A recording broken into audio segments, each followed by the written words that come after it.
circle. I was doing work, sitting in the cul-de-sac, contemplating murder. Swerving with my circus, looking for a purpose. Pseudo clean record, hope got another surface. Hey everybody, welcome back to another episode of Culper's Canteen Cup. We appreciate you listening. We hope you enjoyed the last episode, kind of a feel-good episode. And, well, we've got a few things to say this week. We're not going to plug anybody because I don't think anybody wants to be associated with this episode. Josh is feeling a little bit frisky, so is Roger, and I am too, to tell you the truth. But I will give a shout-out to Carlton Zeus. Thanks for that intro music. We're throwing Carlton Zeus in here because Toby Keith once accused him of being a white rapper. And we're going to kind of set the tone with that. Everybody's looking at me kind of crazy. We'll tell that story later when we have Carlton Zeus on. But I'm going to kick it over to Josh real quick. And Josh, do you have an apology up front to give before we start? Holy Jesus. Okay. So first off, the first thing I want to say I apologize to Roger's and Luke's mothers. All right. There's going to be a lot of earmuffs needed during this episode because I'm probably going to say a lot of words that would make the Pope blush. So as far as apologies, you asked me if there's an apology I want to give. Well, I guess I could start by apologizing to my kids, apologizing to them for the shit show of a country that we are leaving them. Apologizing to them for the shitty Americans that are out there right now not acting like Americans. Those shitty people. You know what I'm talking about. You know who you are. You know who you are. Some of you are listening. Some of you won't admit you're listening, but you are. You know who the fuck you are. Throwing bricks through windows. You're part of the fucking Chaz in Seattle right now. Walking around asking for your fucking vegan-based meat products. Trying to grow a fucking garden. You ain't grown anything in your fucking life except pimples on your ass. It's the only thing you've done. I can't believe you fucking people are Americans. I can't believe we call you Americans. I can't believe that I fucking served over 2 decades in uniform defending you. You grab-assing pieces of amphibian shit. Can't believe it. So, I apologize to my kids. I apologize. I did my best. I tried to hold the line. I tried to be a little Dutch boy. I just ran out of fingers, kids. So I guess I'll open it up with that apology, Luke. Well, thank you. So that you said Chaz. Okay. Well, let's kick it off with this. For those of you who haven't been following the news, there's an area in Seattle, around about 6 square blocks, like 6 by 4. That we're calling it Antifa stand here in the Cup, but a few of these protesters / I'm sure a few of them were rioters decided they were going to take over the Capitol Hill neighborhood of Seattle, where there's about 500 residents in the Capitol Hill neighborhood in Seattle, and they renamed it the Capitol Hill Autonomous Zone, or Chaz for short. And since they did that, I'm not quite sure what day they did that. Maybe Tuesday, Wednesday. Not sure. Roger could probably shed some light on that. But they've decided that this is a police-free zone. They're going to run it how they see fit. There's going to be no discrimination. It's going to be a utopia. They want to run their own show. Some people want to call it anarchy, but I would say it's not. Roger, why don't you tell us how it went the first couple days there? I'm not even sure that people know how it started, right? I mean, it's basically, I think when it goes back to some of your principles of the Chaz and the occupiers and the Chaz or what have you, the same things that they are fighting against, they are actually implementing. They want to be inclusive and everybody, well, guess what? Unless you're a cop. And then, by the way, it's and from what I understand, the way the Chaz started, right, was basically like what they did in Baltimore during the riots a couple of years ago. You had a group of protesters come in, and as I speak, I actually have another thought that maybe it's the right play, but you basically had a bunch of people that are pissed off, the George Floyd, they're protesting. So the mayor basically said, hey, hands off. hands off, let's pull back, let's let these folks do what they got to do. And then they basically took over, right? The police left, they cordoned the place off, put up some barricades, all that good stuff, and basically said, hey, you guys aren't coming back. We're inclusive, except for the people we don't like. So if we don't like you, you're not coming in. So basically all the services have been shut down. But it's kind of like, what the mayor did back in Baltimore a couple years ago, where they said, hey, do what you got to do. Burn this shit to the ground for the next couple of days. Well, these people aren't necessarily so much burning. They're basically just occupying this 6-block area. The thought that just popped in my head, and we can get in further down the road with Chaz and some of their demands and this and that. Maybe it's a good play. I mean, one, the mayor came out today and said these folks are patriots, right? Which I couldn't believe I actually heard that. I was like, okay, you call these folks patriots, whatever. But maybe it's kind of like Afghanistan. Maybe it's, hey, it's just a way to keep all the rioters and looters in one area versus, going out to the entire city. So, I don't want to give them too much credit, Luke. I can see you laughing, so I'll throw it back to you. But, I mean, is that a possibility? Is it a possibility that somebody up there and said, hey, let's keep all these rioters and looters within 6 blocks versus, I mean, look what happened in Scottsdale with the Fashion Mall. Look at what happened with Manhattan and New York. So, I mean, is that even a possibility? I think that's a distinct possibility. I think that those discussions have probably been happening.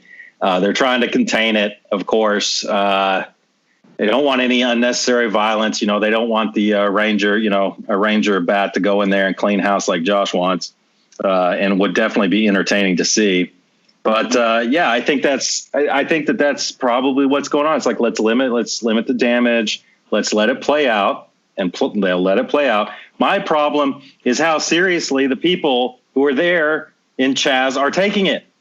They are taking themselves entirely too seriously. You might hear me say a word tonight. Mom, I'll tell you what it is. It's called LARPing, LARP, and it stands for live action role play. Okay, usually live action role play is like, you see these medieval times. Okay, you go to medieval times and you get to live action role play like you're in the medieval times. And there's these Renaissance festivals where they joust and they make their own swords. There's a lot of military LARPing. And that's, where they go out and they do the paintball or the airsoft. And there's nothing wrong with that. Some of them take it themselves a little too seriously, but it never gets to a point where they take over a part of the city and declare themselves an autonomous zone and start setting up somewhat of a government. They've already got a warlord. Guy's name's Raz Simone. He has declared himself the enforcer, and he goes around enforcing whatever laws he feels like. He's armed, and he's got armed people.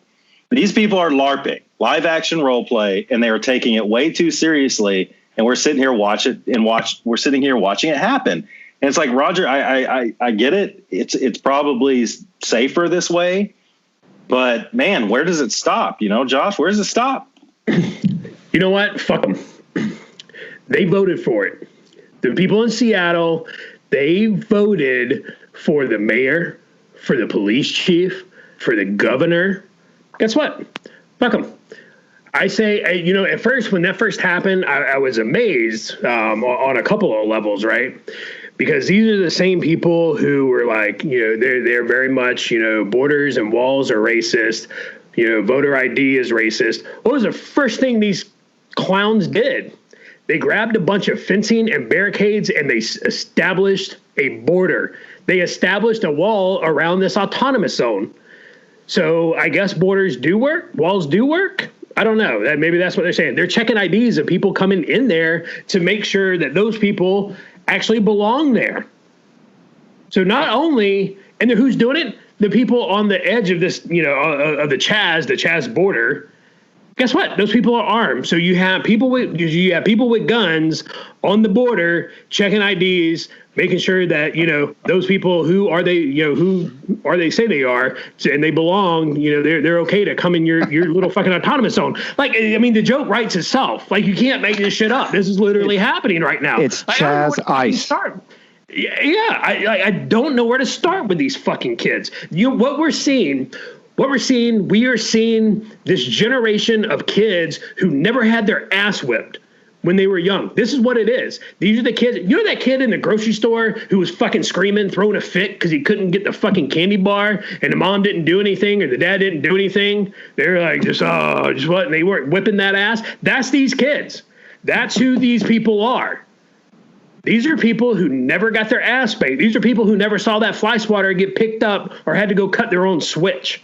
That's who these fucking degenerates are, right? What I feel bad for, initially I felt bad.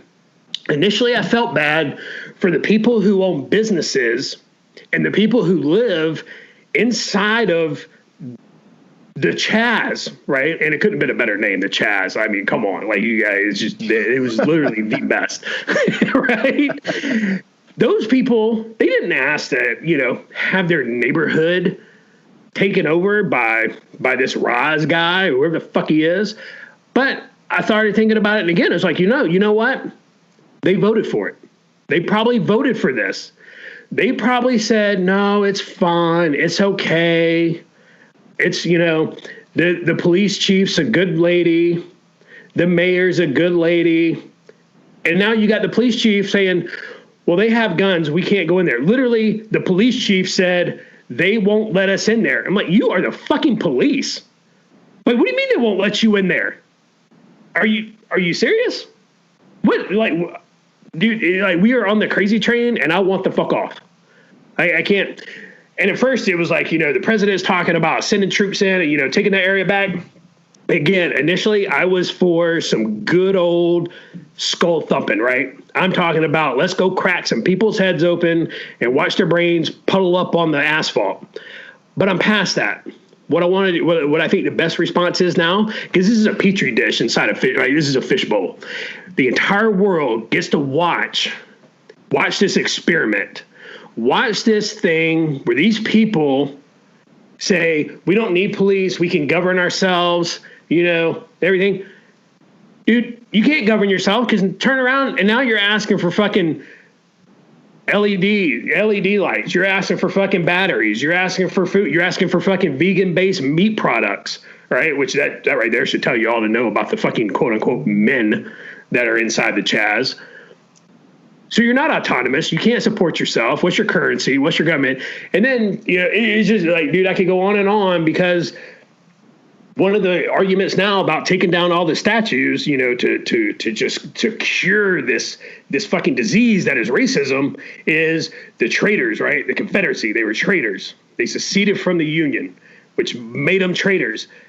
All of those same people, all of those social justice warriors who were the loud motherfuckers over the last couple of weeks about them being traitors, they said shit about these people in the Chaz. Are they not traitors? They said they're no longer part of the country. Well, if you're no longer part of the country, you're a foreign. You have tried to establish a foreign country on U.S. soil. Guess what? I'm pretty sure that makes you a fucking traitor. In my book, anyway. So, what do we do to traitors? I don't know, but I say we sit back and watch. And dude, the snake is eating its tail right now. You've seen Starbucks. Starbucks was the best. They came out. They were like, we're not supporting this shit, blah, blah, blah. People lost their minds. And now Starbucks is fucking making Starbucks shirts with Black Lives Matter on it. Well, now, but Starbucks came out, which in a surprising move, and they may have taken this back since yesterday, but they put out to everyone, I thought this was very interesting. They put out to their employees that the employees are not allowed to wear Black Lives Matter apparel or pins or anything like that. And I found that very interesting. And they said because it's taking a political stand, kind of like in the military, or federal employees. I can't, at this point in the political season we're in, I can't bring like a Donald Trump or a Joe Biden coffee mug and put it on my desk at work. That's the rationale that Starbucks used. But now they're getting some pushback, and Roger he's chomping at the bit about eating their own. Starbucks is getting some pushback. It's like, well, you let people wear LGBTQ plus, pins and stuff like that. Isn't that a political stance? And Starbucks, well, no, not really, not like BLM. So I have one more point to Roger's, the thought you had that just kind of hit you about, letting it play out and stuff like that. Maybe I think one of the reasons the leadership, if you're right, Roger, is just letting it play out, which they are, is these people aren't serious, and they know that. If the three of us got all our canteeners and decided to go, up to Wyoming or Montana and, have 1,000 acres and consider it an autonomous zone, and we started actually setting it up like a real government, autonomous of the United States, bro, they would be rolling up on us. Like, and we took it seriously. We took our borders seriously, all this stuff, and we weren't going to back off of it. There'd be people rolling up in MRAPs, and it'd be like Waco and Ruby Ridge and the Bundy and all that shit. And they'd take us down because we're serious people.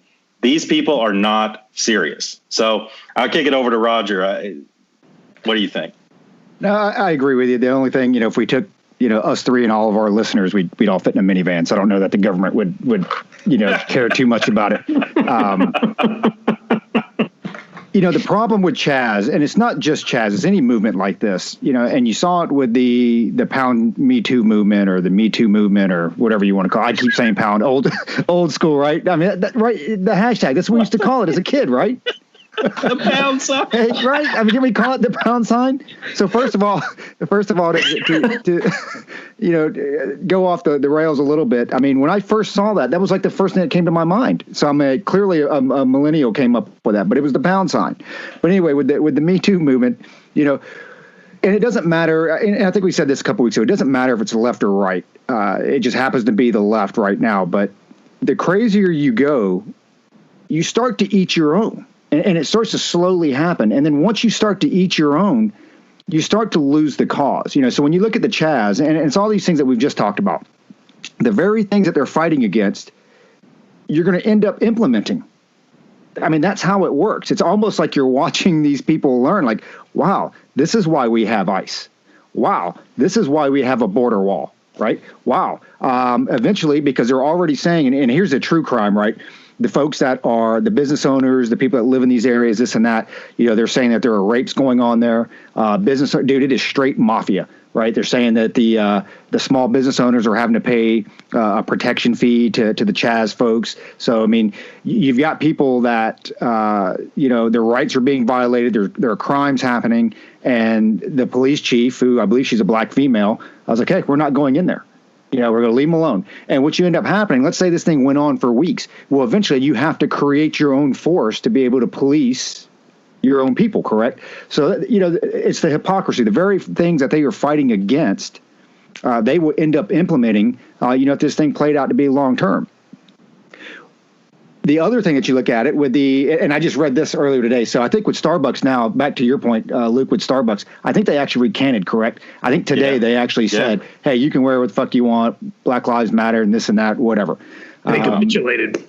Yeah. Josh just sent me the tweet. Unbelievable. I mean, that's how fast the news cycle's moving. Yes. Here's the thing, right? And so I don't mean to cut you off, Roger. I apologize. But right, so I'm going to go back. I'm going to use Drew Brees as an example. What a cuck. Just a straight cuck, right? So you come out one day, what you're about to say is going to be controversial. That people are going to get pissed, but you come out and say it anyway, right? You're Drew Brees, man. You do not need to validate yourself to anyone. But you come out and say it anyway. And then less than 24 hours later, because the rage mob comes for everybody, right? You capitulate and you're like, oh, no, I didn't mean that, blah, blah, which means when you say it, you're like, this is my conviction. And then 24 hours later, you change your story, which means that it really wasn't a conviction, right? Unless you're just completely spineless, which Drew Brees is, and so the businesses are doing the same thing. Starbucks just, they came out and was like, nope, we're not playing this game. We're not doing it. Less than 24 hours later, guess what? They capitulate. Again, I tell you one person who has not capitulated. I don't always agree with him, but I respect the shit out of him. Dave Chappelle. Absolutely. Yeah. I just listened. I listened to his latest, right? He just came out. I think it was yesterday, maybe it might have been the day before, right? And he goes on this, rant against police, right? And I get it, man. You know what? Absolutely. George Floyd should not be dead. Fucking that cop should absolutely fucking go to jail. But Dave Chappelle came out, he ranted on the police, and everything like that. And then he ranted on the rage mob.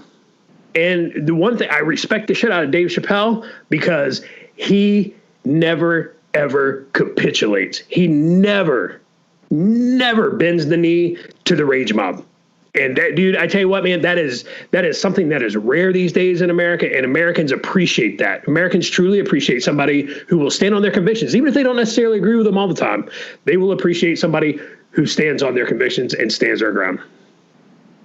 Yeah, and once going back to the whole, once you start eating your own, it doesn't stop. And I think at the end of the day, you end up losing a lot of support faster, and your cause dies because, I'll give you an example. Last week, Josh and I were involved in a social media conversation, and it was talking about renaming some streets and buildings on West Point, the Naval Academy, and, folks were offended by it and this and that or whatever. And we kind of, the only thing I said was, it's a slippery slope. Be careful of presentism, right? So basically what that means is you're judging things that are around you that have been built, that have been erected. You're judging it by today's optic. So you're not, there's no context of the time when it was built. Now, you can't take it to an extreme. I know this doesn't apply to every single statue. I've already had a point where this statue was built 15 years ago. What was the context of that? Fuck, man, I don't know. I'm sure you can find an extreme somewhere, right? But, generally speaking, you have to be careful to remove the context for anything. Because without that, you lose the sight of it, right? You lose the true meaning. And I think the true crime here up front is the lack of education. You're not educating folks on it. It's just, your knee-jerk reaction is to remove it. But anyway, Josh and I kind of, I think we were outnumbered, right? And it was kind of sad because it was a lot of former military officers, current military officers, some mid-grade officers. But you had all these people jump all over us, and it reminded me of the whole gun thing. We're not coming for your guns until Beto said, fuck yeah, we're coming for your guns. And that was my point with this. It's like you have to be careful because once they start eating their own, it doesn't stop. So you went from, the streets to the buildings, and then you went to the statues. Okay. And then from there, it went on to, the TV shows. So Cops, I think they stopped filming, or are they, and I don't even know if they canceled or if they just stopped filming or took a pause or whatever. But then it went on to Cops, and then it went on to, the police patrol thing or what have you. And then it went to Gone with the Wind, right? So they said they're not going to, play or rent or whatever Gone with the Wind because of the context. Then they moved to Paw Patrol, a fucking cartoon, right? Because the way that they portray police officers is too friendly for what's going on right now. So, and I don't think Paw Patrol is canceled. I'm more talking about, the Twitter backlash it's received and a lot of the protests and the petitions to take it off. Here's a new one from this morning that I just read.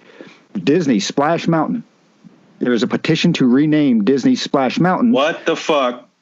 What? Because why is Splash offensive? Well, this is what goes to my bigger point here.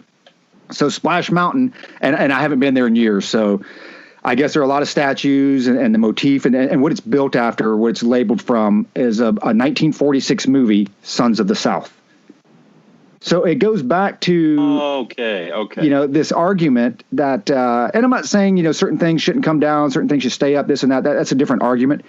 But it's like I had this conversation with Luke earlier today. It being back at Fort Bragg when I was a younger soldier. When I was getting my balls smoked doing fucking push-ups and sprints around the goddamn, track, the last thing that I gave a shit about was who this post was named after. Like, I didn't know till I was a mid-grade, and maybe I was just a shitty person. I get it. My history sucks. It sucked as an NCO, and, fuck, me and Josh couldn't even find the library on post. But the, I didn't know till I'd been in the Army like 10 years who the damn post was named after. So it's like, were you offended initially? And I posed that question with the buildings on, West Point and Annapolis. I'm like, and it was a serious question. It really wasn't to troll or poke a finger at anybody, but it was, hey, when these cadets came through here, did you have that problem? Were there a lot of folks that were offended that they were attending a school that had buildings named after these folks, or were they offended after you told them to be offended? That's the key question, right? Because the majority of people, they don't know their history because nobody does their fucking due diligence anymore. I've said it, and I've said it a whole lot, and I've said it, even I've had some friends message me and be like, man, you said this in like every podcast. People are 240 characters deep these days. Nobody does due diligence. They wait to be told what they should be offended about, and then they take that baton and they fucking run it down. They're like, all right, now I'm offended, right? Nobody does their fucking history anymore.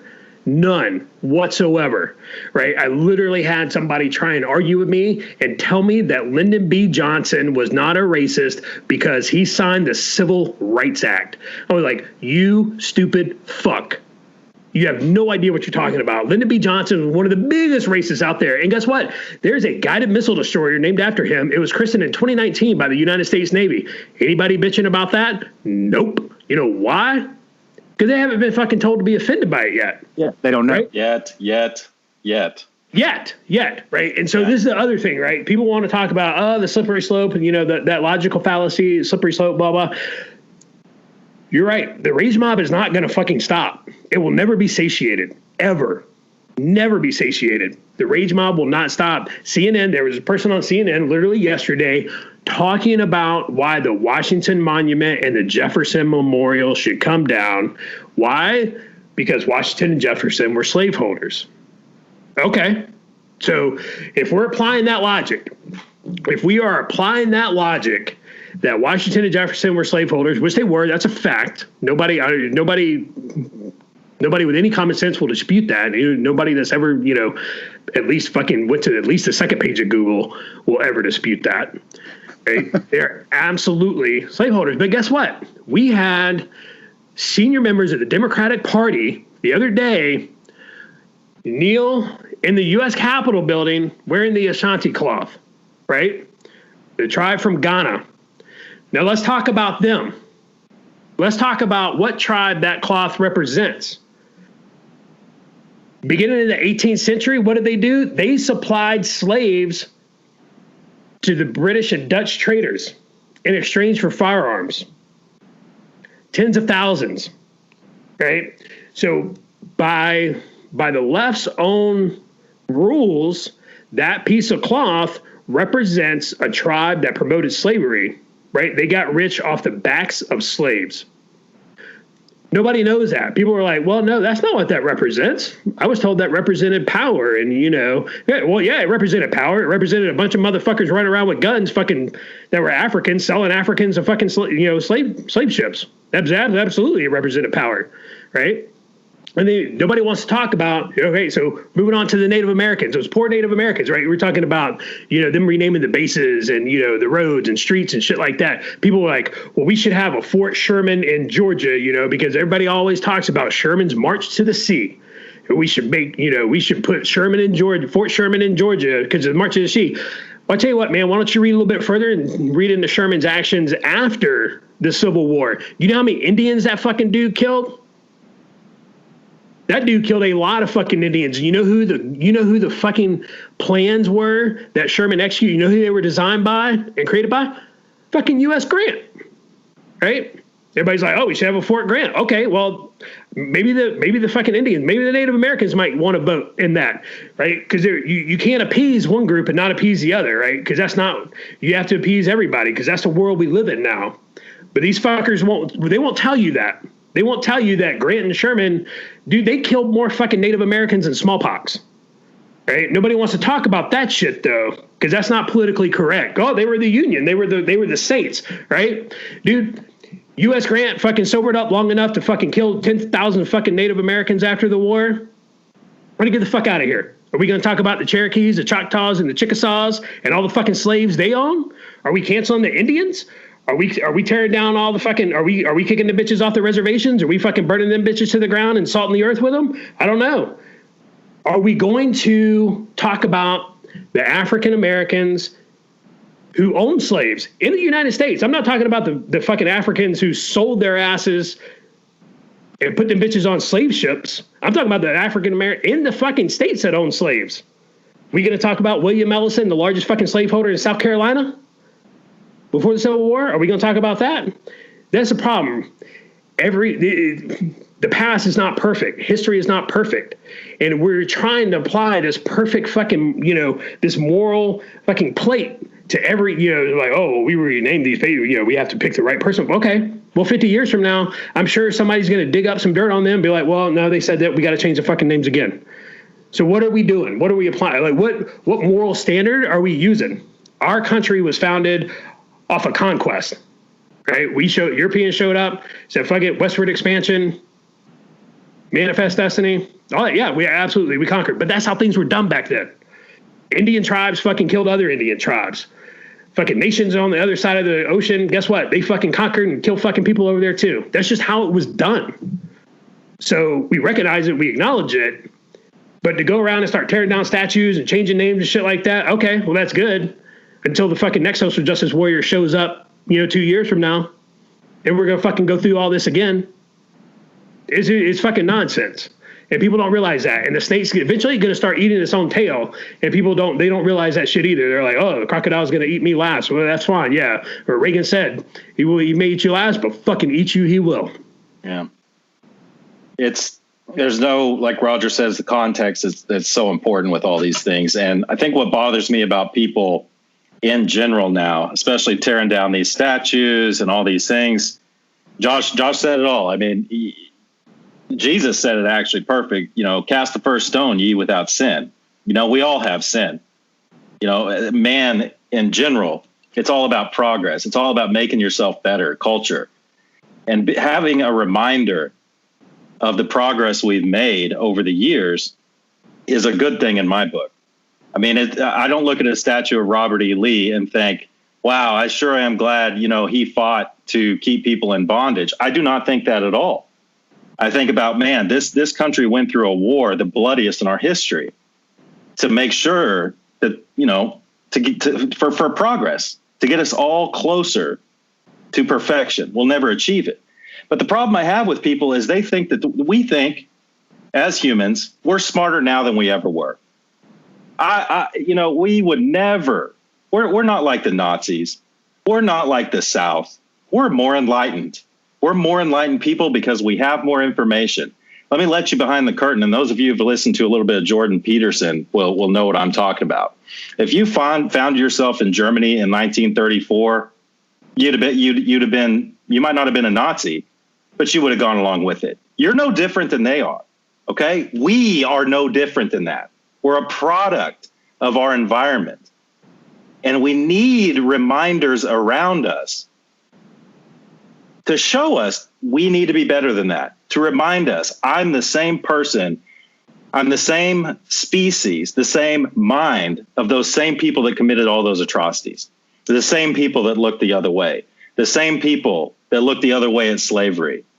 You are the same species. You're no different. So you need reminders all around you of who you are and how to best avoid it. I'm getting a little emotional here. I want to return to Dave Chappelle in a little while. But what happened to that?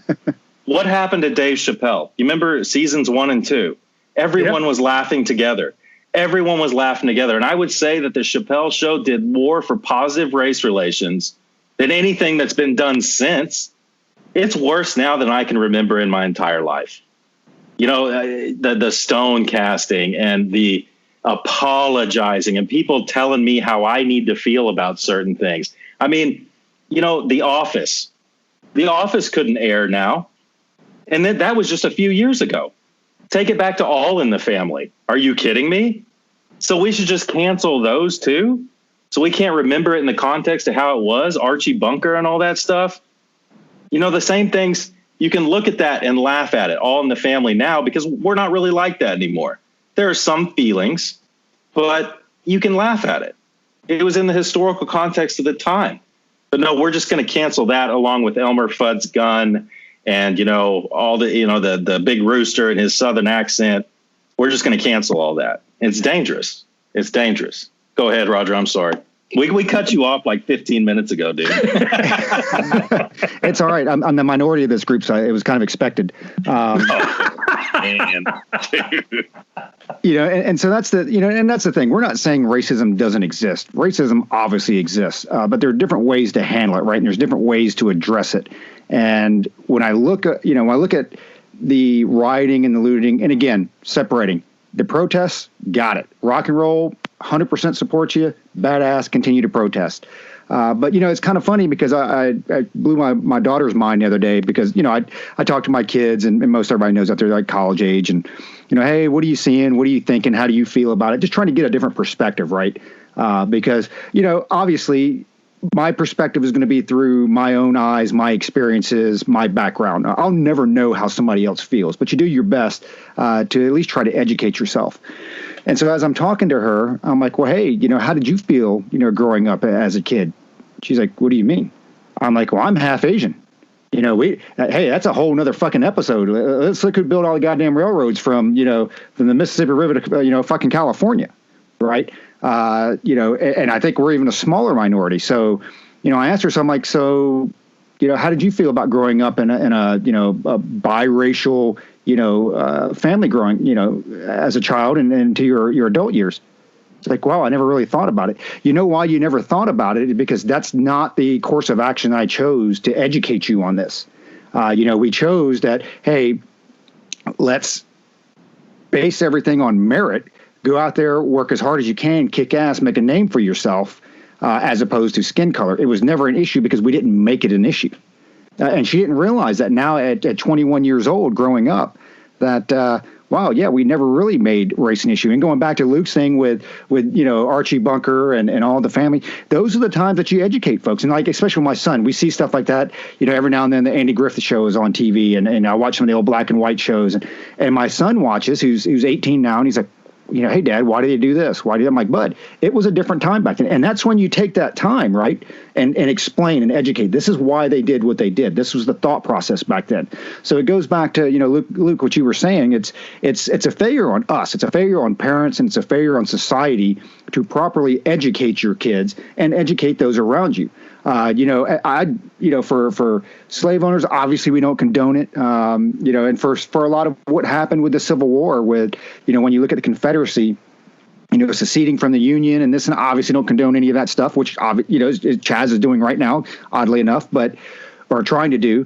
But even when you look at like the statues, right, again, you have to look at what you're applying to it. So Jefferson Davis, okay, I get it. People can call him a treason, or, he was a traitor and, committed treason. I think he was actually tried of treason and found guilty. And I think he served, if I'm correct. I think he did like 2 years or what have you. Off the top of my head, Robert E. Lee, I don't think he was ever tried for treason. Right? No, he was never tried for treason. And I think other than Jefferson Davis, because the majority of it, right? So Lincoln, when at the end of the Civil War, Lincoln, one of the first things he told Grant was, hey, once Lee surrenders, once they realized, once they knew that Lee realized that he was not going to, there was nothing he could do, and at Appomattox Courthouse, he said, after they surrender, send them home, let them go home. He's like, we can't start the peace with a bunch of hang-ins, right? And that they're our countrymen again, and that's literally what Lincoln said. That's a quote. They are our countrymen again, right? And I tell you, death is not the greatest of evils, right? Being forced to live on your knees as a slave is a purgatory greater than death. And I don't think anybody, that we know, I don't think anybody would argue otherwise, right? That slavery is wrong. But people need to stop apologizing, one, for shit that happened hundreds of years ago. And two, people need to realize that every race out there is guilty of it. Every race. The Native Americans are guilty of it. African Americans are guilty of it. The Asians had slaves. White people had slaves. Like the European, every race is guilty of it. And people, everybody is just, it's nonsense. If we want to take down the statues, I don't think that the Confederate flag belongs on a state flag flying above a courthouse, flying above a state capitol. I don't. Right. But you go back to South Carolina after the church shooting, what happened, right? Nikki Haley was the governor at the time. She sat down. She said, here's what I think. She talked to all the other lawmakers in South Carolina. They voted and said, yes.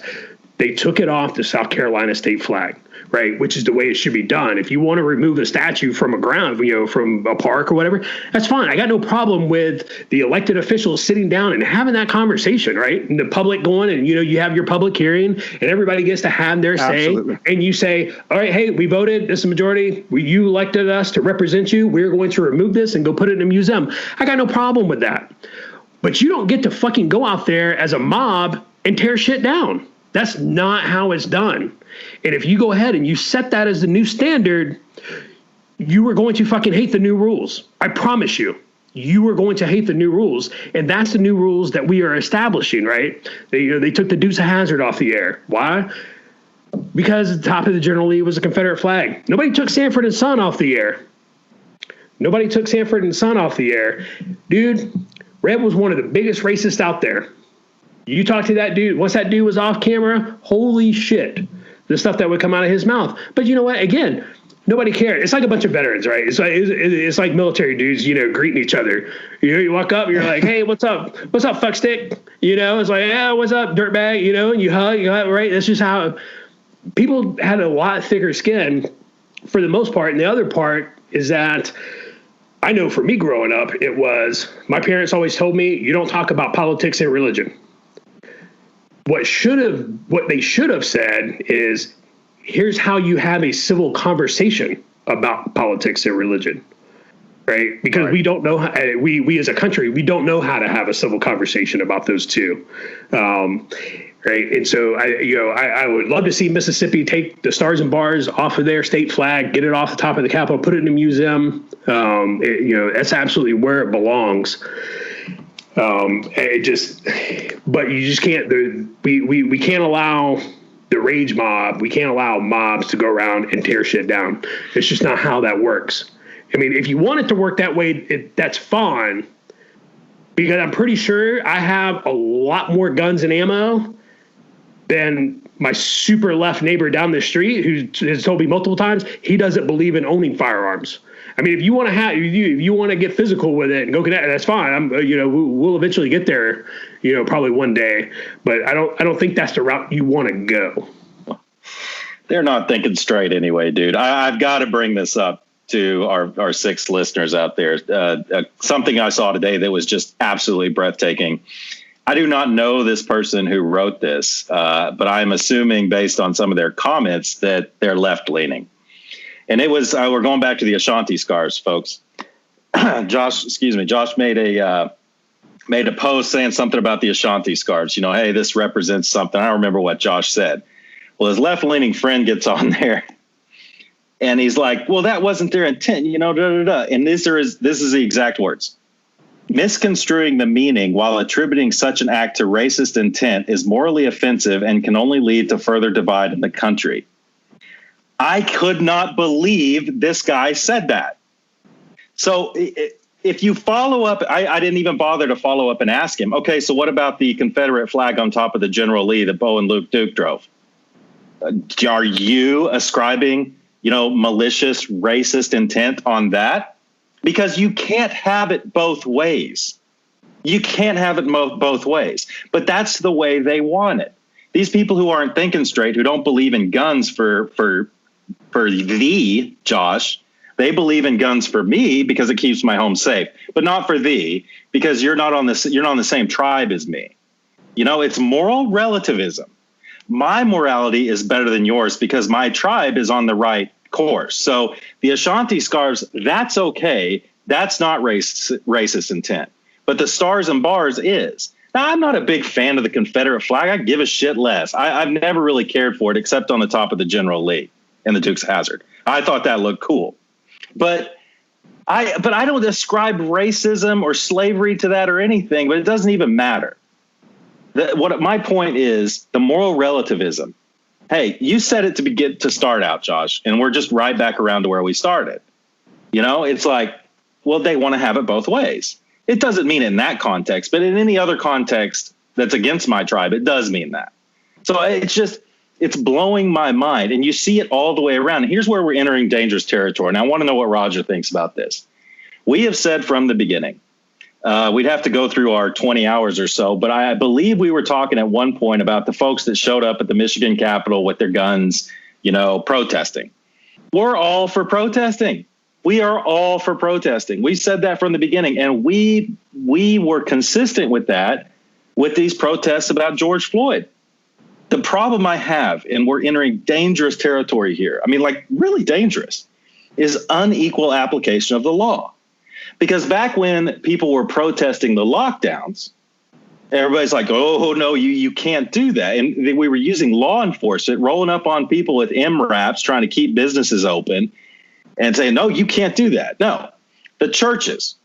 No, we're going to close that down, even though that's protected by the First Amendment. No. We're going to actually use application of law enforcement violence or the potential for violence to keep this from happening. Now, a month later, we're letting a different ideology protest. We're letting that happen in most cases. Whereas the lockdown protests and the churches we weren't going to let that happen. That is straight up unequal application of the law. That is dangerous. Both should be allowed to happen according to the First Amendment, period. But now we've got unequal application of the law and we're in dangerous territory. That's my opinion. I think that we need to walk this back and take a serious look at it as Americans. Right, Roger? I don't know. What do you think, Roger? Yeah, it depends on what your agenda is, right? Everybody's got their own agenda, and you support whatever is going to fit your narrative, at the time. So, if you're the, coronavirus, the medical experts, whether it's, it doesn't matter if it's a George Floyd thing, if it's defund police or whatever, you're going to support whatever supports your narrative and whatever your agenda is. And I think when you look at the lockdowns, that was starting to be challenged in court. The problem is, obviously, the court systems are very slow, and I didn't deep dive into any of this stuff just off the cuff.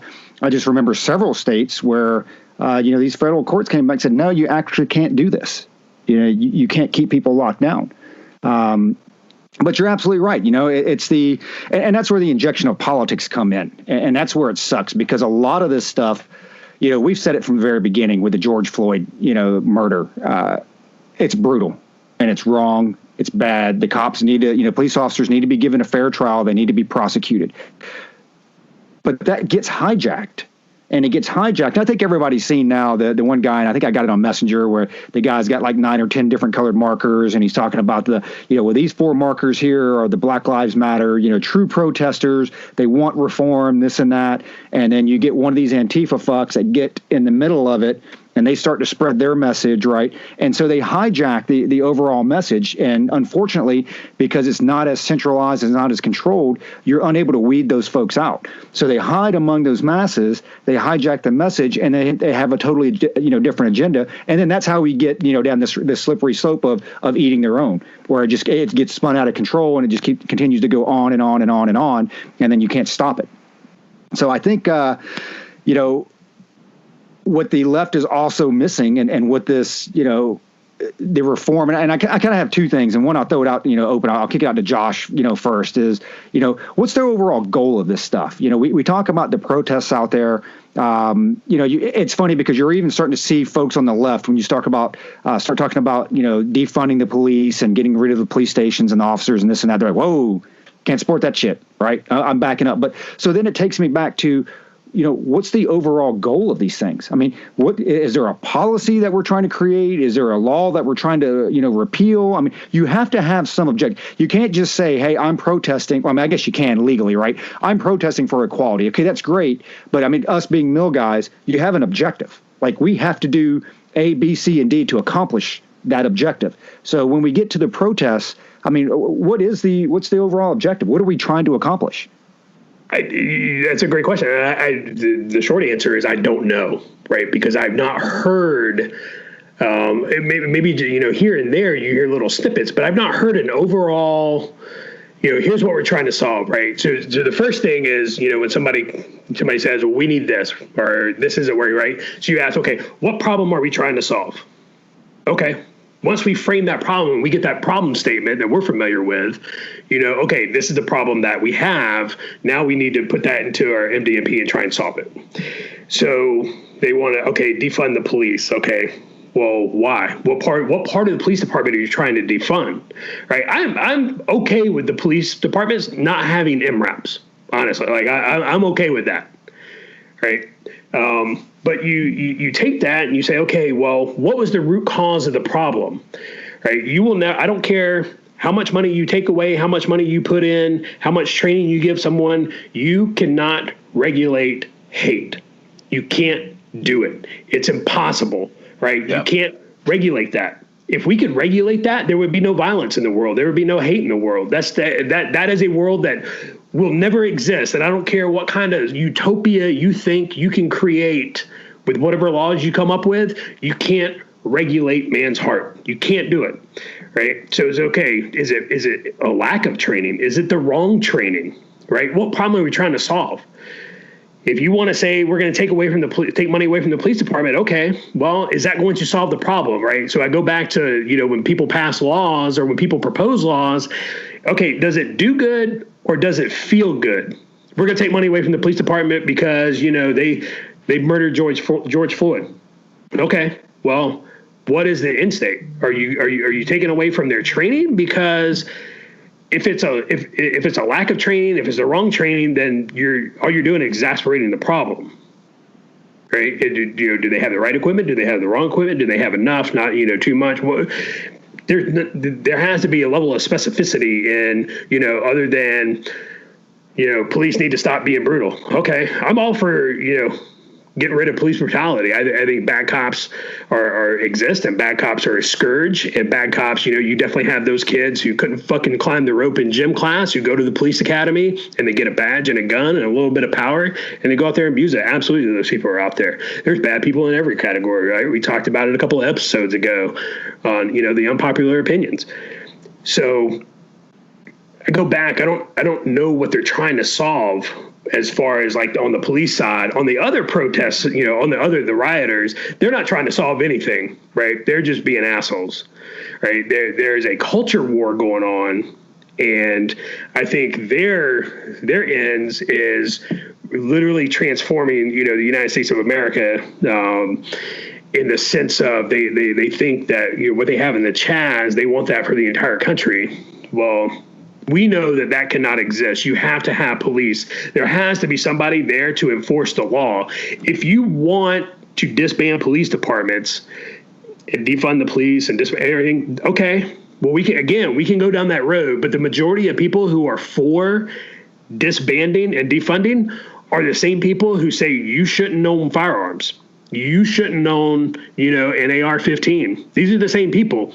Those are the same people. Those are the first people that are going to become victims of their own policies, because who are all the criminals going to go criminalize first? The people who do not have the means or capability to defend themselves. And that's all the people who are like, guns are bad. Unless they have their private security details, like all those fucking A-listers in Hollywood who are, saying, disband the police, or, shouldn't be guns. Well, you have a private security detail that protects you. And what do they have? They have guns. So you should probably just sit down and shut the fuck up and sit this one out, right? Looking at you, George Clooney. So they can't articulate what they want. They can't articulate it at all. I know that Chaz has released some demands. I don't know how you secede from a country and say you are no longer part of that country. You're autonomous. It's in your name. And then you turn around and you place demands on the country you just seceded from. I don't know how that works. I don't know what and what fucking meth head high, fucking state that makes sense in or is logical. But yeah. And I have the demands here, so I've got this, and I'll try to keep this a little bit short because it's there's like 30 of them, right? So it's the headline is abolish police, close prisons, hire black doctors for black patients, give free college and housing to everyone. Now, I don't know. Does that mean?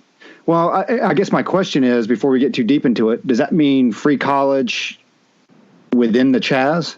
So if I go to the University of the Chaz, I get free college? Back up. Back up. Dude, seriously, I'm sorry. I'm hung up. I didn't hear a word you said after the point before that. Hire black doctors for black patients? What is that? Is that serious? Read that again, please. Yeah, absolutely. It is to hire black doctors for black patients. That's one of their, I think it's 30. Segregation. It's one of their 30 demands. Segregationist. That's fucking awesome. That I cannot fucking believe that. Segregationist. I'm sorry. Yep. Okay, I'm gonna go put this on mute and have a coronary real quick. So they asked for. They said that the Seattle Police Department's beyond, and the attached court systems are beyond reform. We do not request reform. We demand abolition. So you're not even talking about just the police department. You're talking about the court system, right? The whole judicial system gone.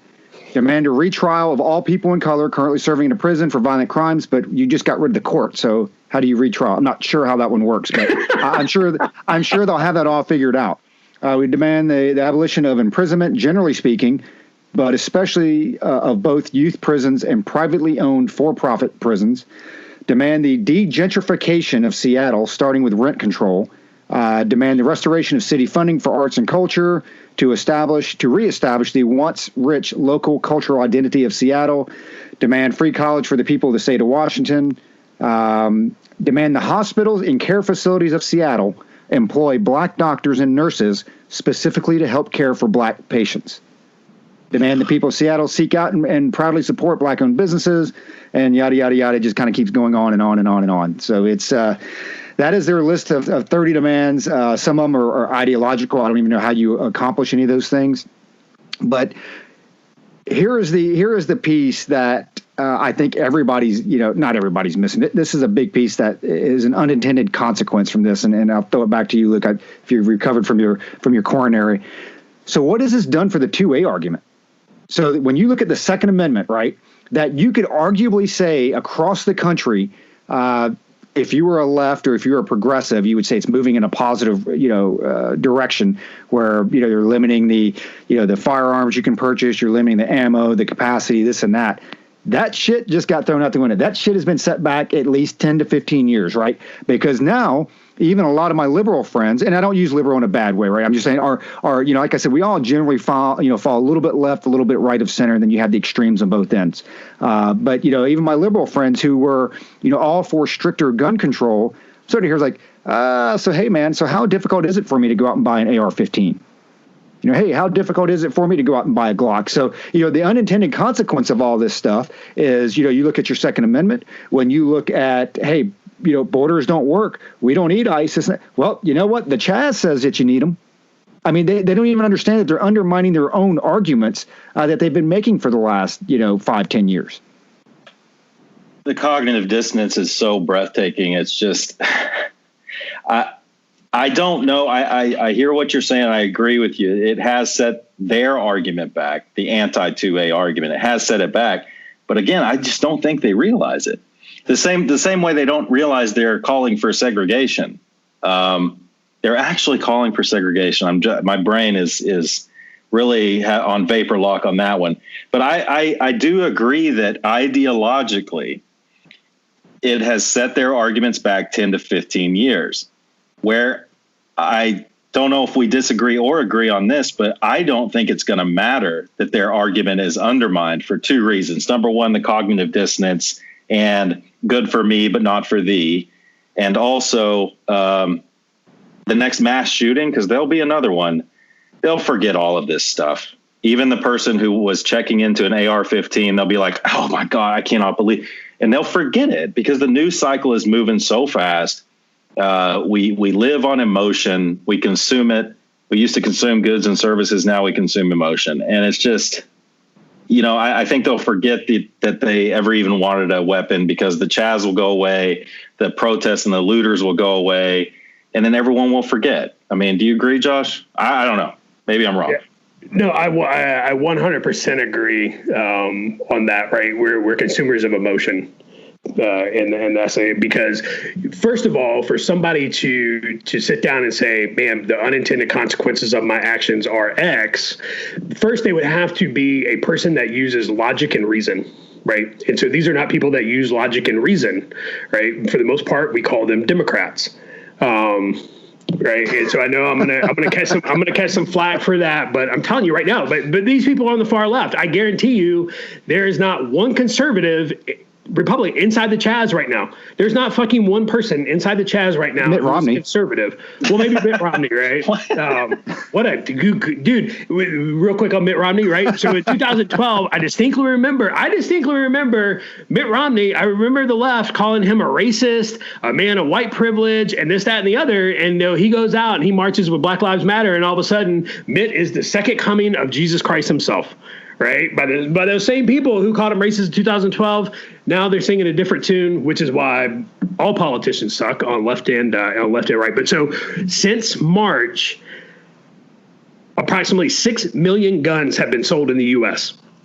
Since March, right? So since COVID hit, 6 million firearms. 40% of them were first-time gun buyers.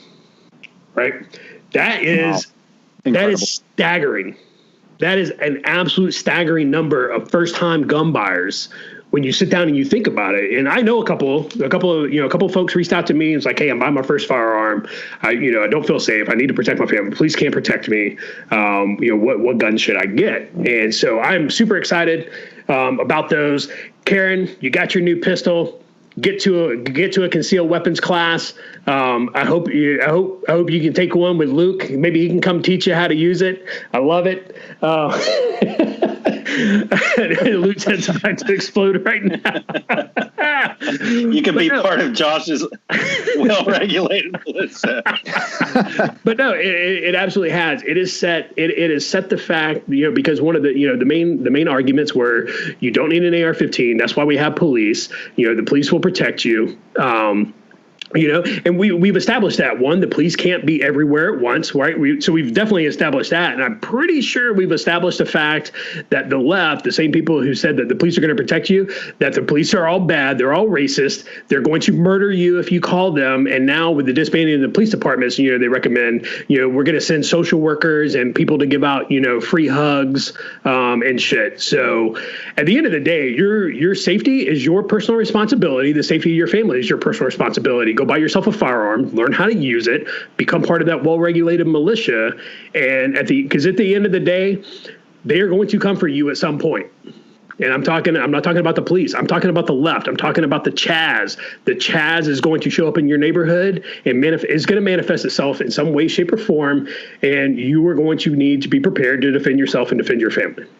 Did you see the video of the Chicago, or I think it was stills of the Chicago police that's in that's chilling out in the congressman's office up there? Yeah.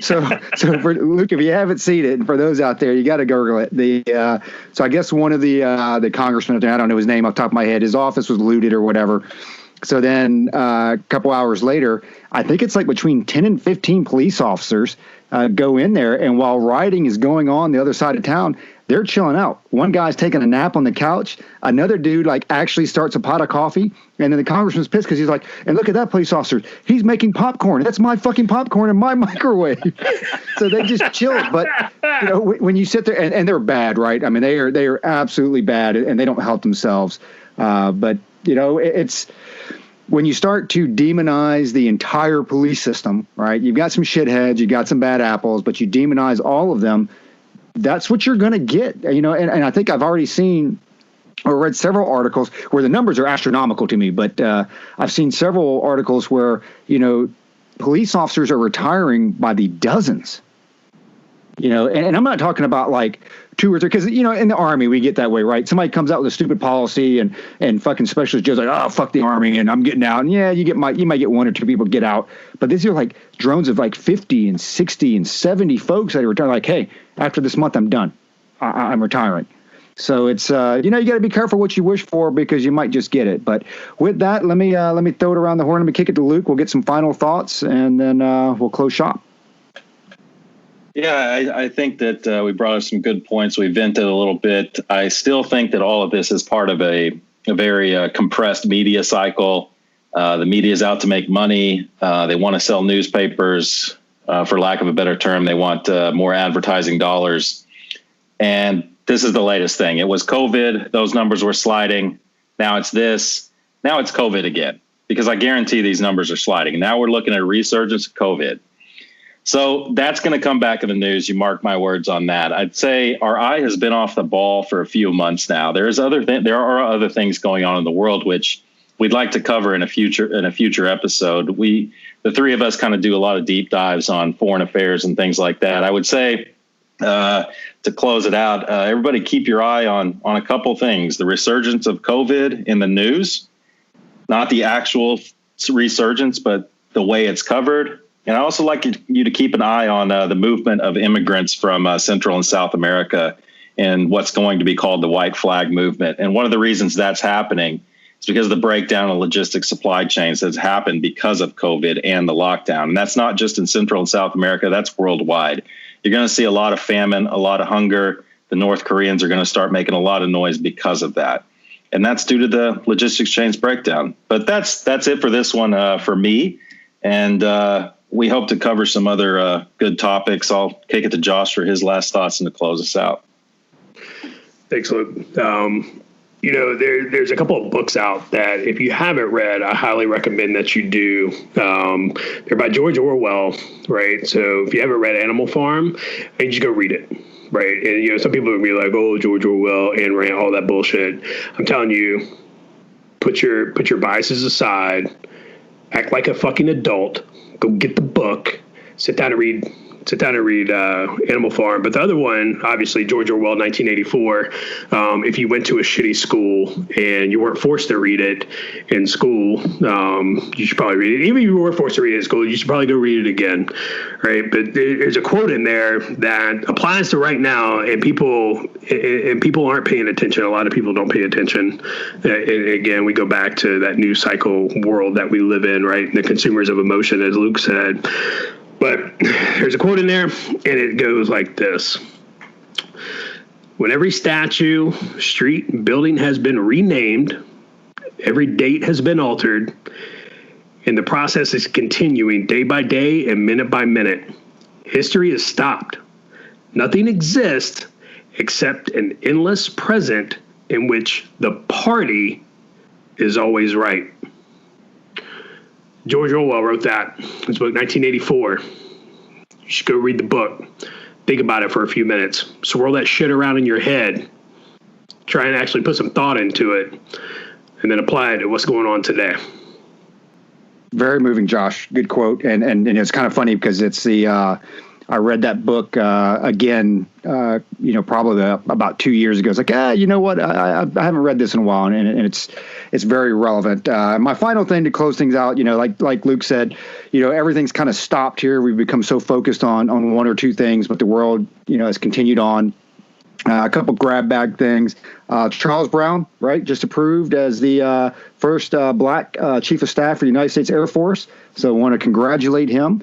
Want to send my condolences out to Laquan McDonald because I think she was a first responder or either first responder in training. And this comes back to the true crime of some of the police officers and some of the law enforcement, policies and procedures she has or that we have because I think a no-knock warrant was being served. And she was shot, and from all accounts, I mean, it looks like it was just a bad shoot all the way around, right? And she was killed. And then finally, Mike Flynn. So he hasn't been brought up in the last couple of weeks, but I'm not sure the context of this. I'm not sure what happened. So everybody knows the Department of Justice said, "Hey, we're dropping all charges against Mike Flynn." Then the judge said, "Oh, no. I want these amicus briefs. Friends of the court." We had a whole episode on that. And I'm not sure the context, but an ex-federal judge was brought in to review the Mike Flynn case. And I don't know if he was brought in by the court or if he's brought in by the defense or even the prosecution, what have you. But he came in, reviewed the case, and actually said the FBI abused its authority. And I think I got the name wrong. Is Breonna Taylor? Is that correct? Okay. My apologies. So, Josh is correcting more perfecter Roger. So Breonna Taylor, was the one that was shot, with a no-knock warrant. And I think when you go back to looking at, what are you protesting against and this and that, and I do believe in that city now, I think they've gone through and passed a law, making no-knock warrants illegal or suspending them. So, hey, folks, that's how you do it, right? That is, okay, we are protesting. How do we solve this problem? You identify the problem. In this particular case, it was a no-knock warrant. So you go through the steps that you need to legislatively. You create a law. They pass a law. No-knock warrants no longer allowed. So big accomplishment, there. So with that being said, that's going to do it for another episode of Culper's Canteen Cup. As always, we want to give a shout out to Carlton Zeus for his awesome intro music. We didn't give the shout out to the small business because, nobody probably wants to be associated with us after this. And hopefully Carlton Zeus will, I'll put it this way. If we have different intro music next time, you'll know why. Carlton Zeus has cut us off. So, carltonzeus.com. Check him out on Apple Music. Hey, Canteeners, stay safe out there. Until next time, stay frosty.